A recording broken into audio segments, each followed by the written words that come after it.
الشاهدين والشاكرين والحمد لله رب العالمين.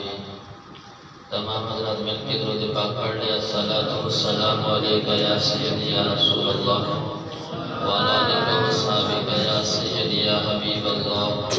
الصلاۃ والسلام علیک یا سیدی یا نور اللہ وعلی آلک وصحبک یا سیدی یا نبی اللہ. عزیزان محترم، ترقی کے اس دور میں ہر انسان بے شمار وسائل کے باوجود وہ بہت سارے مسائل اور مصیبتوں کا شکار ہے. اس کائنات کا ہر بندہ کسی نہ کسی الجھن یا فتنے کا شکار ہے، اور پھر یہ فتنے، یہ الجھنیں کسی ایک فرد تک محدود نہیں ہے، بلکہ یہ سماج، ہماری سوسائٹی اور یہ ملکی اور قومی سطح تک یہ حالات پھیل چکے ہیں کہ ہمارے ملک، پورا کا پورا معاشرہ ایسے حالات اور حوادث کا شکار ہو چکا ہے کہ بندے کی سمجھ میں ہی نہیں آتا کہ میں نے کیا کرنا ہے. وہ ان حالات سے نکلنے کے لیے کیسے کیسے نسخے استعمال کرتا ہے، لیکن اس کے باوجود وہ ان حالات سے نکل نہیں پاتا، اس کی اس پریشانی کا کوئی حل نہیں نکلتا. تو بندے کو ان حالات کے اندر کیا کرنا چاہیے؟ تو اللہ تعالیٰ نے قرآن میں فرمایا توبوا الی اللہ، اللہ کی طرف رجوع کریں. ففروا الی اللہ، اللہ کی طرف بھاگ کر آئیں. اللہ تعالیٰ سے اپنا تعلق قائم کریں، اللہ کی طرف بھاگیں، اللہ سے نہ بھاگیں، اللہ سے دور نہ ہوں، بلکہ اللہ تعالیٰ کے ساتھ اپنے تعلق کو مضبوطی سے قائم کریں. وَاعْتَصِمُوا بِحَبْلِ اللَّهِ، کہ اللہ تعالیٰ کی رسی کو مضبوطی کے ساتھ پکڑو. جب بندہ اللہ تعالیٰ سے تعلق قائم کرے گا تو حالات بہتر ہو جائیں گے. جب اللہ تعالیٰ سے تعلق کٹ جائے گا تو وہ کٹے ہوئے پیتن کی طرح ہو جائے گا. جب پیتن کٹ جاتا ہے تو پھر وہ ہوا کے تابع ہو جاتا ہے، جس طرف کی ہوا آتی ہے اسے وہاں اڑا کر دے جاتی ہے. حضرت سیدی سنتی رحمۃ اللہ تعالی علیہ بڑے اللہ کے کامل ولی گزرے ہیں، بزرگ تھے. وہ ایک مرتبہ جنگل سے گزرے تو فرماتے ہیں کہ ایک جنگل درخت سے آواز آئی، سیفی بسلی، کہ ایسے بھی تم میری طرح ہو. کہتے ہیں کہ میں نے دیکھا تو مجھے کوئی بندہ نظر نہ آیا کہ کون آواز دے رہا ہے. میں چلا تو پھر یہی آواز آئی. پھر میں نے دیکھا تو کوئی بندہ نہیں ہے. تیسری مرتبہ پھر یہ آواز آئی. میں نے توجہ کی تو ایک درخت سے یہ آواز آ رہی تھی. تو میں نے اس سے سوال کیا کہ تم میری مثل کیسے ہو؟ تو درخت نے کہا جس طرح لوگ آپ کو پتھر مارتے ہیں آپ دعائیں دیتے ہو، آپ کو برے کلمے کہتے ہیں آپ دعائیں دیتے ہو، اسی طرح لوگ مجھے پتھر مارتے ہیں میں پھل دیتا ہوں ان کو. تو سیدی سنتی رحمۃ اللہ تعالی علیہ نے فرمایا کہ پھر تم آگ میں کیوں جلتے ہو؟ تو درخت نے کہا کہ آگ میں میرے جلنے کی وجہ یہ ہے کہ میں ہوا کے ساتھ چلتا ہوں. جس طرح ہوا کا رخ ہوتا ہے میں اسی طرف جھک جاتا ہوں، اس وجہ سے میں آگ کے اندر جلتا ہوں. تو جب بندے کا تعلق کٹ جاتا ہے تو اس پتنگ کی طرح ہوتا ہے جو کٹ جاتا ہے، پھر وہ ہوا کے تابع ہو جاتا ہے. پھر جس طرح ہوا کا رخ ہوتا ہے ہوا اسے وہاں اڑا کر لے جاتی ہے. پھر اسے ہر طرف سے لوٹنے والے آ جاتے ہیں، اس کو لوٹنے کی کوشش کرتے ہیں. یہی حالت بندے کی ہے.